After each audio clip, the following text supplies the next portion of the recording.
La salle d'audience était silencieuse, mais ce n'était pas un silence apaisant. C'était lourd, presque oppressant. Le tic-tac de l'horloge résonnait dans chaque coin, accompagné du bruit des papiers qui se déplaçaient et du grincement de la chaise du juge. Lucas Martin, un jeune de 17 ans, se tenait aux côtés de son avocat, les mains menottées devant lui, vêtu d'une combinaison orange qui semblait trop grande, les yeux rivés au sol.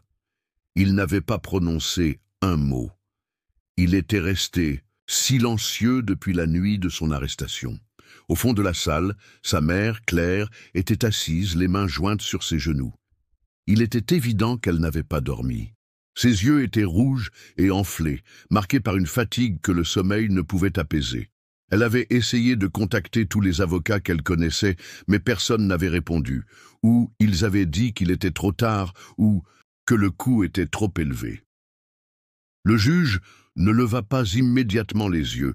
Il feuilleta quelques documents sur son bureau avant de commencer sa déclaration.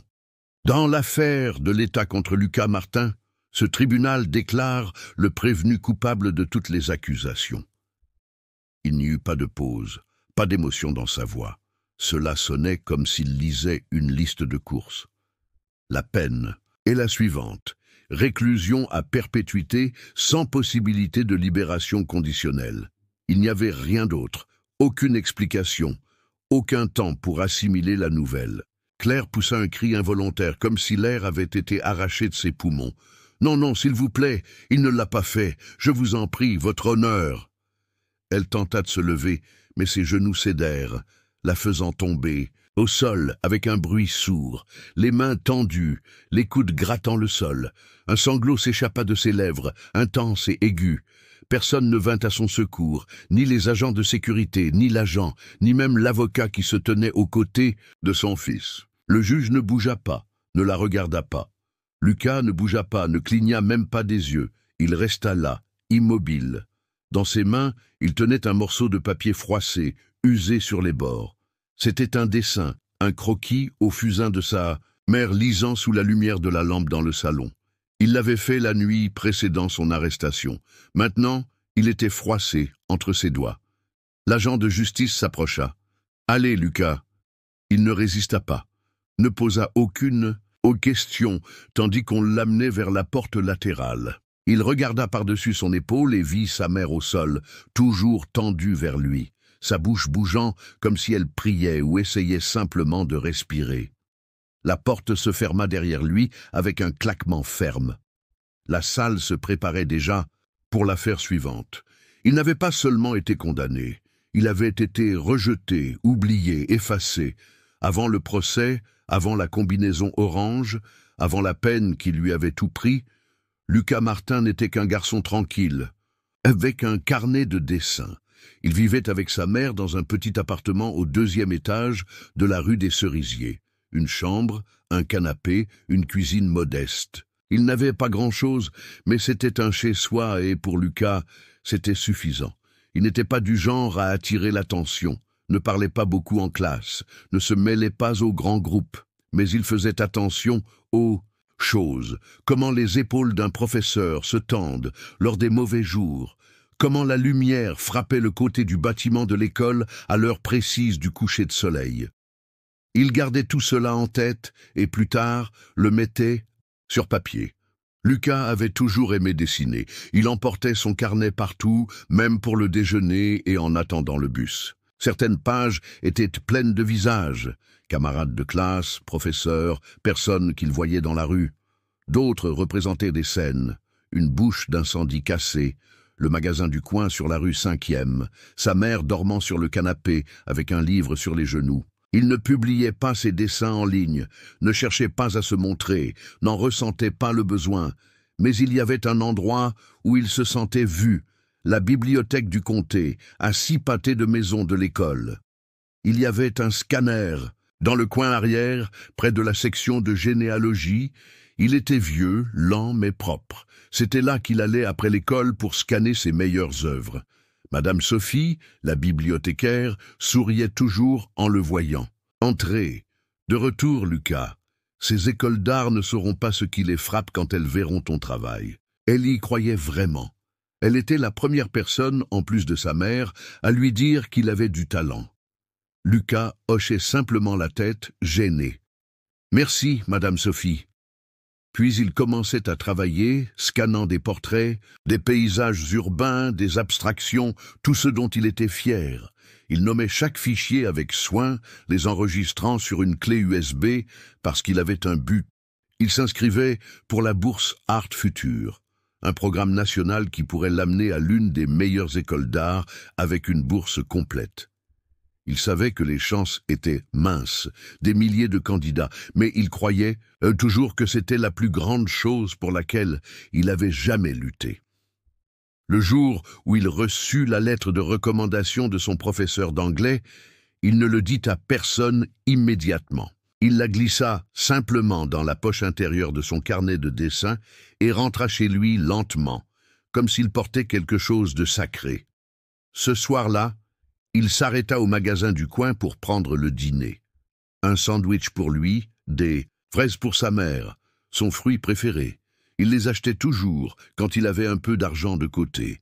En rentrant chez lui, elle pliait des vêtements devant la télévision. Il lui tendit le petit contenant et elle sourit, fatiguée mais affectueuse. « Tu t'es souvenu ?» demanda-t-elle. « Bien sûr » répondit-il, tirant déjà son crayon. Il la dessina pendant qu'elle pliait un t-shirt usé, la façon dont son front se plissait de concentration, la courbe de sa main pendant qu'elle manipulait le tissu. Il ne lui montra pas le dessin, pas encore. Il le garda pour plus tard, pour le mettre dans le dossier de la bourse sous une section qu'il avait intitulée « Maison ». C'était un jeudi après-midi, un jour où le soleil semblait chaud sur son dos et où l'on en oubliait un moment que quelque chose de mauvais pouvait se cacher. Lucas venait de finir de scanner ses œuvres à la bibliothèque. Tout s'était bien passé. Il vérifia ses fichiers, rangea son carnet de dessin et se dirigea vers chez lui. Mais avant, il s'arrêta au magasin du coin, le marché du pont. Il y allait souvent. Il prit un paquet de chips, une barre chocolatée et un petit contenant de fraises pour sa mère. Cela coûta 6,75 €. « Tu travailles sur quelque chose de grand ?» demanda M. Dupont derrière le comptoir. Lucas hocha la tête. « Des choses pour la bourse. » L'homme sourit et lui tendit la monnaie. Lucas sortit avec un sac plastique dans une main et le carnet de dessin sous le bras. Il avait à peine fait quelques pas quand tout se produisit. Des pneus crissants, 2 voitures de police arrivant rapidement, sans sirène, juste une présence pesante, des lumières clignotant, pleines d'autorité. Avant que Lucas ne puisse se retourner, il entendit une voix venant du sol. « Main là où je peux les voir !» Il figea.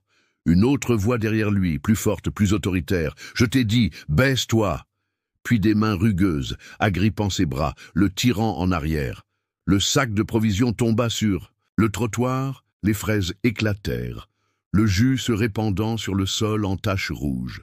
Le carnet de dessin tomba, les pages s'envolant, les lignes de graphite se brouillant au vent. Quelqu'un le poussa de face contre le béton. Sa poitrine heurta le sol avec force, l'air lui étant arraché des poumons. Il entendit le cliquetis des menottes. Le métal froid mordait sa peau. « Garçon noir, capuche bleue, correspond à la description », dit un policier à l'autre. Lucas ouvrit la bouche. Il voulait parler, voulait expliquer, voulait raconter sa vie à la bibliothèque, à Madame Sophie, sur le dossier de la bourse dans son sac. Mais quelque chose l'en empêcha, pas exactement la peur, mais un souvenir. La voix de sa mère, douce mais ferme. « Si jamais tu es arrêté, fils, ne discute pas, ne fuis pas, ne bouge pas. Reste immobile, reste en vie. » Alors il resta immobile. Le béton brûlait sa joue. Un des policiers le fouilla. Les chips étaient écrasés. La barre chocolatée dans le caniveau. Les fraises continuaient de laisser échapper des petites flaques rouges. Et le carnet de dessin était ouvert, pages déchirées, ses œuvres exposées. Un dessin de sa mère, recroquevillé sur le canapé du salon, maintenant déchiré en deux. Aucun des policiers ne regarda cela. « Nous avons un vol à la 47, » dit le policier le plus grand. Le témoin dit que le suspect a couru vers le sud, avec une capuche bleue. Lucas essayait encore de respirer, tentant de comprendre comment tout avait changé en moins d'une minute. « Tu corresponds à la description », dit un policier, comme si cela clôturait la conversation. Il essaya à nouveau. « J'étais à la bibliothèque. Vous pouvez vérifier, il y a des vidéos. » Le policier répondit, désintéressé. « Tu pourras expliquer cela au poste. » Personne ne demanda son nom. Personne ne demanda une pièce d'identité. Personne ne vérifia son sac. La porte arrière de la voiture s'ouvrit. Une main poussa sa tête vers le bas, tandis que la porte se fermait derrière lui. Lucas regarda par la fenêtre. Il vit son carnet de dessins là, sur le trottoir, les pages se mouvant avec la brise. C'était la dernière chose qu'il vit avant que la voiture ne s'éloigne. Il ne fuyait pas, ne se cachait pas, mais rien de tout cela n'importait. Car personne ne voulait la vérité.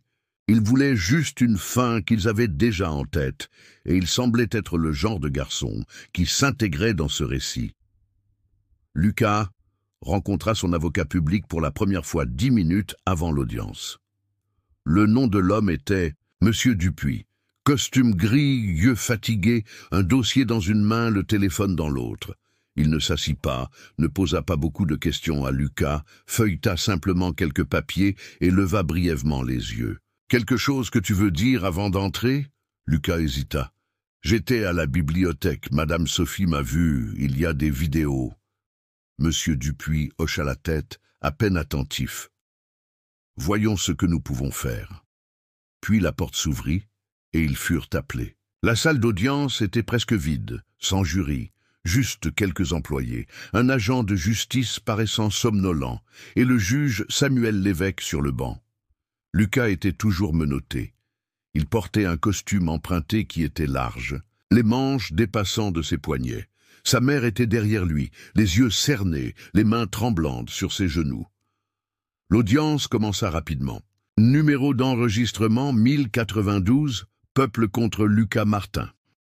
La procureure, une jeune femme en costume marin impeccable, commença sans même regarder Lucas, présentant l'affaire en 3 minutes courtes.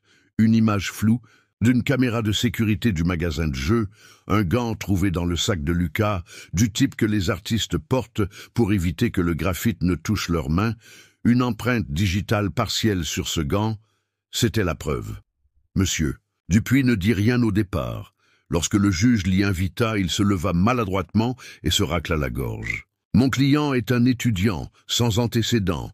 Il était à la bibliothèque publique au moment du vol présumé. »« Vous avez des témoins » demanda le juge, sans intérêt. « Non, votre honneur, nous n'avons pas pu contacter la bibliothécaire. » Puis vint la première et unique fois où Lucas tenta de parler. « S'il vous plaît, je n'étais pas là. Demandez à Madame Sophie, elle vous le dira. » La procureure l'interrompit brusquement.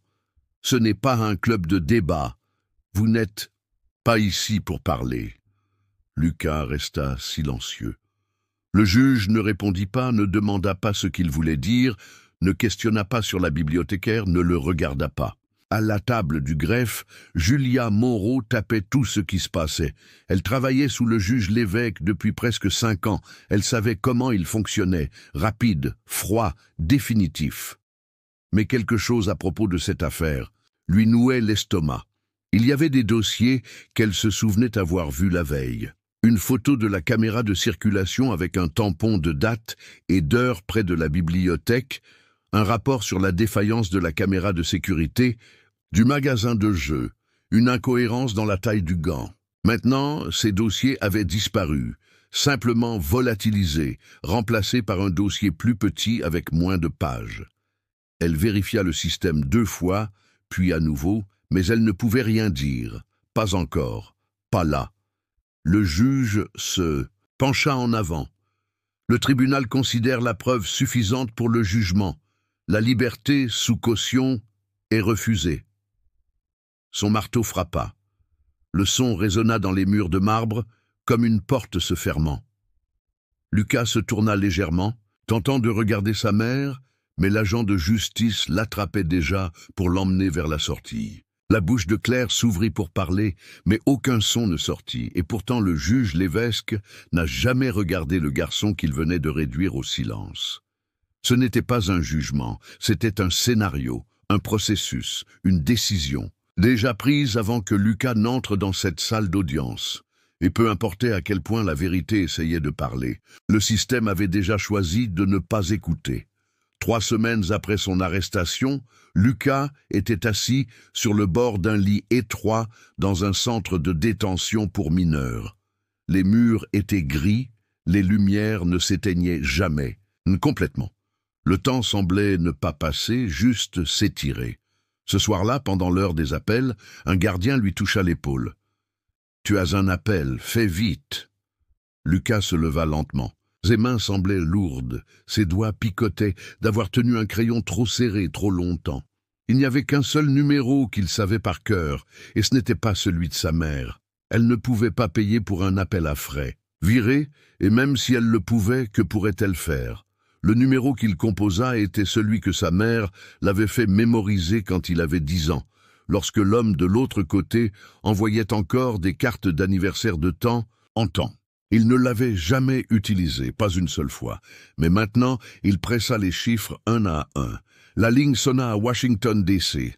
Devant une douzaine de caméras et de reporters, Marco Torres, le procureur général des États-Unis, se tenait au milieu d'une conférence de presse. « Notre département reste engagé envers les principes de justice et d'équité. » Son téléphone vibra dans sa poche. Il l'ignora. Il vibra à nouveau, même numéro, inconnu. Quelque chose, à propos de cela, le fit hésiter. Il leva légèrement une main. « Excusez-moi, dit-il, s'éloignant du podium. » Il marcha dans le couloir latéral, mur silencieux et neutre, sans presse, sans lumière, juste le bourdonnement des ventilateurs. Il répondit « Ici Marco Torres, qui est-ce » Silence, puis une respiration, ensuite une voix qu'il n'avait pas entendue depuis 10 ans, plus profonde maintenant, mais toujours familière. « C'est moi, ton fils, j'ai besoin d'aide. » Marco ne parla pas immédiatement, car ce n'était pas seulement la voix, c'était tout ce qu'il avait laissé derrière lui. Chaque lettre non ouverte, chaque fête perdue, chaque décision de rester à l'écart, maintenant l'appelant à revenir. Le silence s'étira de l'autre côté. Lucas faillit raccrocher, mais Marco parla alors dans un murmure. « Où es-tu » ? « En Géorgie, dans la prison pour mineurs du comté de Fulton. » Une autre pause. « Que s'est-il passé » Lucas avala sa salive. « Ils ont dit que j'avais volé un magasin de jeux. Je n'ai pas volé, j'étais à la bibliothèque. Ils ne vont pas écouter. » Sa voix se brisa. « Ils m'ont donné une peine de réclusion à perpétuité, sans libération conditionnelle. » Marco s'appuya contre le mur. Sa main tremblait. Le couloir semblait plus froid maintenant, plus silencieux, le genre de silence qui exigeait tout. 1 heure plus tard, Marco était seul dans son bureau. Les lumières étaient faibles, les stores fermés. Son costume était jeté sur la chaise, sa cravate pendait lâche autour de son cou. Il fixait le vide. Sur son bureau, il y avait une pile de rapports de politique, des brouillons de discours de réforme, des initiatives avec des titres en gras comme « Justice réimaginée ». Tout semblait sans signification maintenant, car pour tout son travail, tout son pouvoir, toute la conversation sur la justice et l'égalité, il ne pouvait pas protéger son propre fils. Il avait passé sa vie à construire un système auquel il croyait et en un seul appel de 5 minutes réalisa que ce système s'était brisé, la seule personne qu'il n'avait jamais voulu laisser derrière. Marco Torres ne dormit pas cette nuit-là après l'appel avec Lucas. Il resta seul dans son bureau, les lumières éteintes et la cravate desserrée, le silence pesant comme un fardeau. Le procureur général des États-Unis, le principal responsable de l'application de la loi du pays, et son fils, assis dans une cellule de béton, condamné à y mourir. Il ne prit pas de verre, ne prit pas de discours. Il ouvrit son ordinateur. Portable à la place, tapa Martin Lucas affaire, 1258 JD comté de Fulton. Les documents se chargèrent lentement, ligne par ligne, image par image. Le premier signal d'alerte arriva rapidement. Les vidéos de la caméra de circulation qui étaient censées montrer Lucas près de la scène du crime. Les métadonnées avaient été altérées. Les ombres ne correspondaient pas à la position. Du soleil ce jour-là, Les plaques d'immatriculation en arrière-plan étaient trop claires, trop parfaites. Falsifiées. Il le transféra à son consultant en cybersécurité. Ensuite, il ouvrit le rapport d'analyse. Une empreinte de gant partielle, marquée comme indécise dans les notes initiales du laboratoire, mais dans la version finale, marquée comme correspondance probable. Il vérifia l'enregistrement du laboratoire. Ce n'était pas la première fois qu'il durcissait le langage. Puis, il tira l'enregistrement du juge Lévesque, et c'est alors que tout changea. Graphique, schéma de sentence, des dizaines de...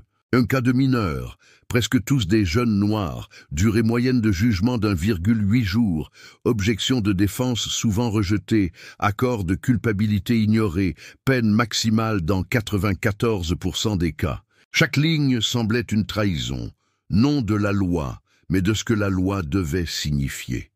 Le matin, Marco avait imprimé une douzaine de rapports. Il les contemplait, étalés sur le sol de son bureau, comme des photos de scènes de crime. Si je fais cela, pensa-t-il, je détruirai tout ce que j'ai construit, chaque politique, chaque paquet de réformes, chaque avenir politique. Parce que ce n'était pas juste un juge, c'était un système conçu pour se protéger. S'il l'exposait, la rétribution serait brutale.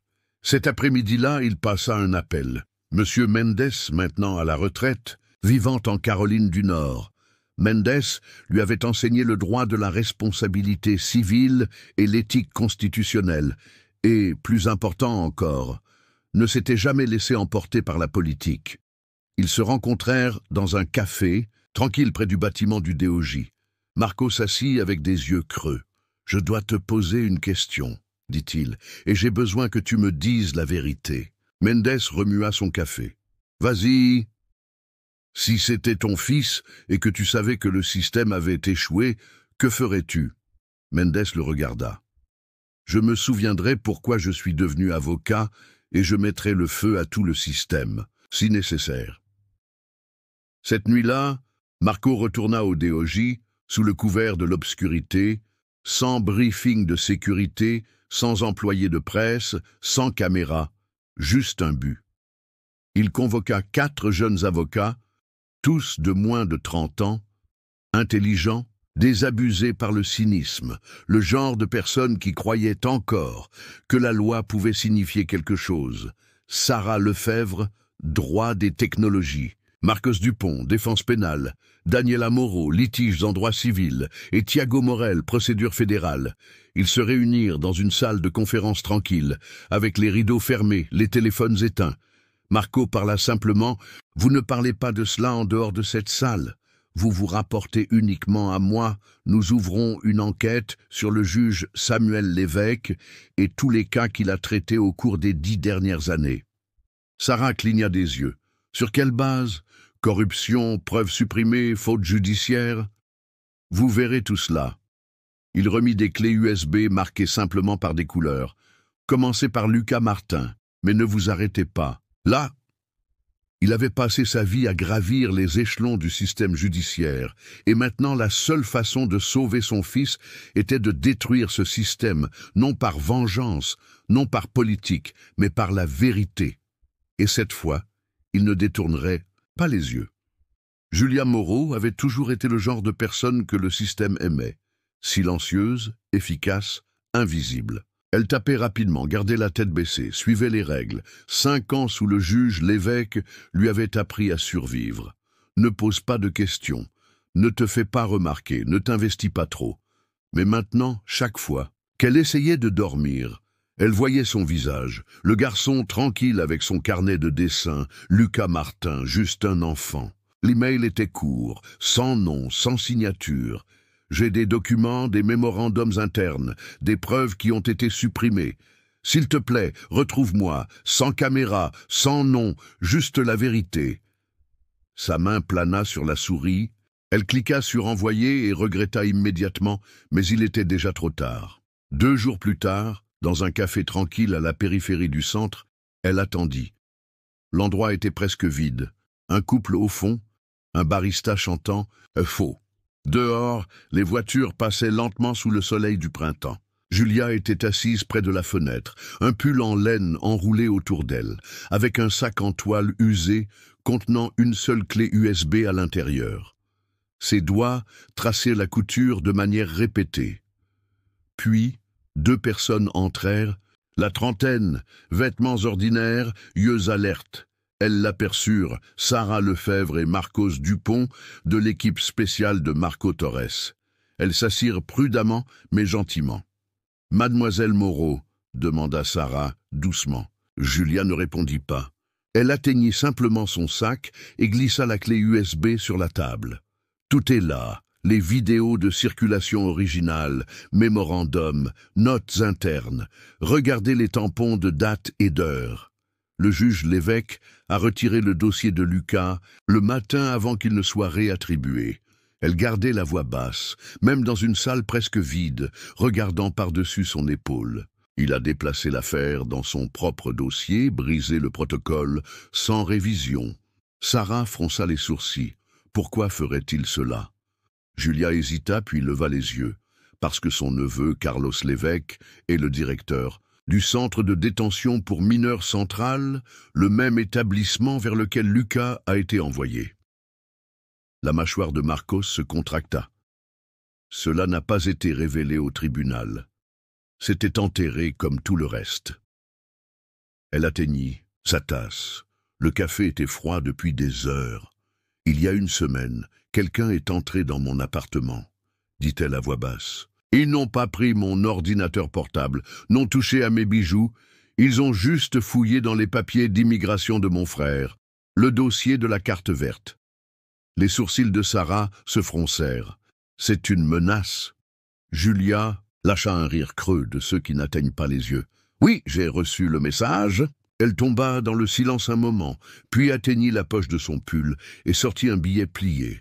Un croquis que Lucas avait laissé derrière lui sur son banc au tribunal. Un petit dessin au crayon rugueux. Il avait l'habitude de dessiner. Au tribunal, murmura-t-elle, de petites choses, des coins, des gens, il voyait tout, même moi. Ses yeux brillaient. C'est pourquoi je suis ici. Pas parce que je suis courageuse, je ne le suis pas. Mais il m'a vue quand personne d'autre ne l'a fait, et maintenant tout le système fait semblant de ne pas le voir. Elle exhala. Je ne peux plus rester silencieuse. C'était juste un garçon, et ils essaient de l'effacer comme s'il n'avait jamais compté.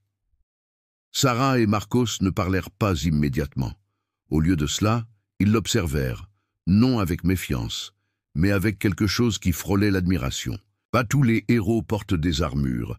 Certains apparaissent en chaussures sensées, tenant une tasse de café froid et refusant de disparaître. Julia Moreau ne devait jamais être une héroïne. Elle était une employée du tribunal, une note de bas de page, une main silencieuse derrière l'enregistrement. Mais dans un système construit sur le silence, même un murmure peut commencer un tremblement de terre, et dans ce café, un murmure était sur le point de secouer tout le système. Les murs avaient toujours été les mêmes, gris, humides. Esven Helbef Serverleit Gelensens Fuge Feil Daflava in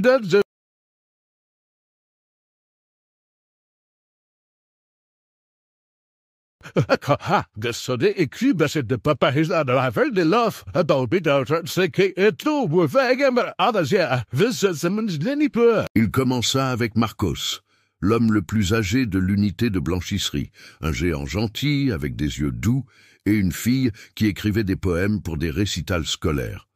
Lucas lui demanda de la décrire.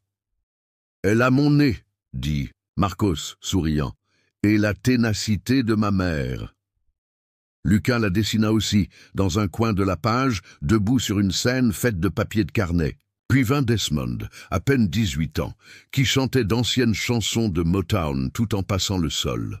Puis Carlos, qui rêvait d'avoir un camion de nourriture. Thiago, qui adorait les livres de science-fiction et avait déjà lu Dune 3 fois. Et William, qui faisait pousser de la vie verte dans des récipients en plastique dans la cour de la prison. Chaque croquis contenait plus que des lignes.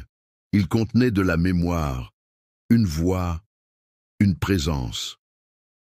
Un jour, pendant l'heure, De récréation, un camarade de Lucas lui remit un paquet. Je l'ai pris de la femme de la bibliothèque, du vrai papier, pas celui bon marché. À l'intérieur, 5 feuilles de papier artistique texturé, le genre que Lucas n'avait pas touché depuis le jour de son arrestation. Thiago se pencha. Utilise ça avant qu'ils ne le prennent. Ce que tu crées est la seule chose qu'ils ne peuvent pas effacer. Mais la nouvelle se répandit. Les gardes commencèrent à surveiller, pas ouvertement, juste un peu plus silencieux quand il passait, un peu plus intéressés par ce qu'il tenait dans ses mains. Alors Lucas travailla plus vite, et quand la coordinatrice bénévole, une enseignante à la retraite nommée Madame Laetitia, vint pour le tutorat en alphabétisation, il glissa une enveloppe dans son sac de fourniture, sans nom, sans adresse. De retour, juste un mot écrit sur le devant au crayon, « Voix ». 2 semaines plus tard, les croquis commencèrent à circuler, d'abord parmi les collectifs d'art communautaires, puis sur les réseaux sociaux, ensuite dans les forums des droits civils. Les gens les voyaient non pas comme des dessins, mais comme des déclarations. Chaque portrait portait un nom, une histoire, un vers préféré d'une chanson ou une citation d'un poème de fille. Un croquis montrait un homme plus âgé, les yeux fermés, avec les mots « Elle avait l'habitude de chanter du gospel en cuisinant, je l'entends encore dans mes rêves ». Un autre montrait un jeune homme regardant par la fenêtre de sa cellule, légendé avec « J'ai juste couru parce que j'avais peur, pas parce que j'étais coupable ». La campagne s'enflamma. Voix interne devint tendance sur les plateformes. Des avocats des droits humains republièrent, des artistes proposèrent de reproduire les œuvres en mural. Une galerie à DC nettoya un mur pour une exposition complète. De retour dans sa cellule, Lucas n'entendit rien. Pas d'internet, pas de nouvelles, pas de son de l'extérieur. Mais un jour, pendant l'heure de la bibliothèque, un nouveau détenu lui passa un morceau de papier. Il disait « Les gens dehors commencent à nous entendre. Ils voient ce que tu as dessiné. Ils nous voient. » Lucas le plia lentement, le mit dans la reliure de son carnet de dessin et murmura « Pas pour plus personne, mais pour l'espace autour de toi. Tu peux nous enfermer, mais tu ne peux pas effacer qui nous sommes. » Dans un endroit conçu pour retirer l'identité, Lucas trouva un moyen de la rendre non seulement à lui-même, mais à tous ceux que le système tentait de transformer en chiffres. Avec crayon et papier, il était en train de rendre aux détenus leurs conditions humaines. La salle d'audience sentait le vieux papier et le bois poli. La lumière dorée du matin se déversait par les hautes fenêtres, projetant de longues ombres sur des sénateurs penchés sur leurs dossiers. Au centre se tenait Marco Torres, plus seulement le procureur général. Ce matin-là, il n'était pas un homme politique, il était un père. Ce ne fut pas une audience ordinaire, ce fut un règlement de compte. Il ne lut pas de discours, il n'en avait pas besoin. Au lieu de cela, il prit un dossier épais et le posa sur la table devant lui. Avec des mains fermes, mais juste cela, il ouvrit la première page. Un silence tomba sur la chambre.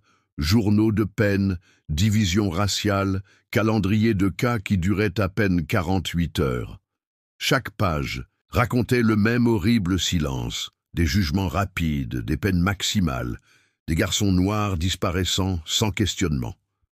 Marco n'avait pas besoin de dramatiser, les chiffres le faisaient pour lui. Mais alors, il appuya sur un bouton. La salle s'assombrit tandis qu'un projecteur s'allumait, non avec des graphiques, non avec des statistiques, mais avec des visages. Un à un, les portraits de Lucas remplissaient l'écran. Un homme avec des yeux fatigués et une page de poésie froissée dans la poche. Un adolescent regardant par une fenêtre, dessiné au fusain. Un père tenant un jouet pour enfants sous la légende. Elle demande encore quand je rentrerai à la maison. La salle retint son souffle. De l'autre côté du Capitole, les rues n'étaient plus silencieuses. Des manifestants se rangeaient sur les marches de marbre. Des drapeaux brandissent. Justice pour Lucas, effacer la corruption, pas nos enfants. Voix interne, vérité. Un groupe d'étudiants en droit forma un cercle silencieux, chacun tenant un portrait imprimé. Au-dessus d'eux, sur le mur du tribunal, une énorme projection du carnet de dessin de Lucas clignotait sous la lumière du soleil. Le New York Times rapporta « Le système judiciaire ébranlé par des preuves de préjugés judiciaires ». La NPR déclara « La campagne artistique d'adolescents devient un mouvement national ». La CNN, Voix interne, expose des années de mauvaise conduite dans les tribunaux. La pression n'était plus politique. Elle était publique. Elle était personnelle. De retour dans la salle d'audience, Marco parla à nouveau. 7 fois plus doucement, presque pour lui-même. J'avais l'habitude de croire que le système pouvait se réparer. J'ai cru à la lente marche de la justice. Il leva les yeux, trouvant le regard des sénateurs un à un. Mais la justice retardée n'est pas de la justice et, pour beaucoup, cela n'a jamais été une option. Ce jour-là, Marco n'exposa pas seulement un juge. Il tira le rideau que la nation refusait de toucher, révélant une pourriture qui s'étendait bien au-delà de Lucas. Et ce faisant, il transforma des murmures d'injustice en un rugissement national. Dehors, le cri grandissait comme une marée. « Justice pour Lucas, mettez fin aux tribunaux racistes. Nous vous voyons maintenant. » À ce moment-là, il ne s'agissait plus juste d'un garçon. Il s'agissait de tous les noms que personne n'avait prononcés, de tous les visages que les tribunaux avaient ignorés. Et maintenant, la nation regardait enfin. La cour d'appel fédérale ne ressemblait en rien à celle où Lucas avait été initialement condamné. Il n'y avait pas de lumière fluorescente clignotante, pas de dossier pressé, pas de yeux regardant au-delà de lui comme s'il n'était pas là. Ici, la lumière entrait par des fenêtres cintrées. Ici, ils étaient prêts à écouter. La juge, Diana Lefebvre, était sur le banc. Sa présence calme mais imposante. Une femme qui avait, un jour, défendu les gens que le système avait oubliés. Elle ajusta ses lunettes, regarda autour de la salle et hocha la tête. Nous allons maintenant entendre l'appel du seigneur Lucas Martin. Cette fois, Lucas n'était pas seul. À ses côtés se tenait une équipe d'avocats des droits civils. Et derrière lui, sa mère, Marco et le poids d'une nation observant. Les preuves furent exposées, comme des os, vidéos falsifiées, rapports enterrés, un juge avec des liens financiers, avec la prison même où Lucas avait été envoyé. Puis vint la voix que personne n'attendait, un témoin caché derrière un écran, avec une voix déformée, mais les mots frappant clairement. Julia Moreau. Elle parla des suppressions de documents la nuit, des enregistrements de jugements scellés trop tôt, sur le juge Lévesque tirant l'affaire de Lucas, ignorant tout protocole standard. Sa voix tremblait au début, puis se stabilisa. Je savais que le garçon était innocent et il a choisi de le réduire au silence de toute façon. Lorsque le témoignage se termina, un silence tomba sur la salle. La juge Lefebvre se tourna vers Lucas. Son ton n'était pas froid comme celui de l'évêque. Il était attentionné, humain. « Monsieur Martin, avant que je ne rende ma décision, y a-t-il quelque chose que vous aimeriez dire ?» Il resta immobile, maigre, silencieux, mais ferme. Il regarda sa mère, puis Marco, et ensuite le monde au-delà de la salle d'audience. « Je ne voulais pas être un symbole, » dit-il doucement. « Je voulais juste faire de l'art. Mais si ce qui m'est arrivé aide quelqu'un, alors peut-être que cela en valait la peine. » Il se rasseyait et attendit. La juge Lefebvre n'hésita pas. Sur la base des nouvelles preuves écrasantes, y compris la preuve de faute judiciaire et les violations de la procédure régulière, ce tribunal annule la condamnation précédente. Monsieur Lucas Martin, vous êtes libre d'y aller. Il n'y eut pas d'explosion, pas de cri dramatique, juste le son d'une mère pleurant doucement dans ses mains, juste l'expiration lente et délibérée d'un garçon qui retenait sa respiration depuis trop longtemps. Cette nuit-là, de retour dans sa vieille chambre, Lucas était assis sur le bord de son lit. Les posters étaient fanés, les livres non touchés, mais le silence semblait différent maintenant, plus oppressant, juste ouvert. Il atteignit le tiroir, tira un nouveau morceau de papier, marcha vers le mur et le fixa. en blanc attendant un commencement. Ils avaient essayé de l'effacer, d'effacer sa voix, son avenir, son nom, mais maintenant le monde entier écoutait. Et Lucas n'était qu'au début. Si l'histoire de Lucas vous a touché, ne laissez pas cela s'arrêter ici. Partagez cette vidéo avec quelqu'un qui a besoin de l'entendre et inscrivez-vous pour plus d'histoires humaines puissantes qui méritent d'être racontées. Votre soutien nous aide à continuer. Une voix, une vérité, une histoire.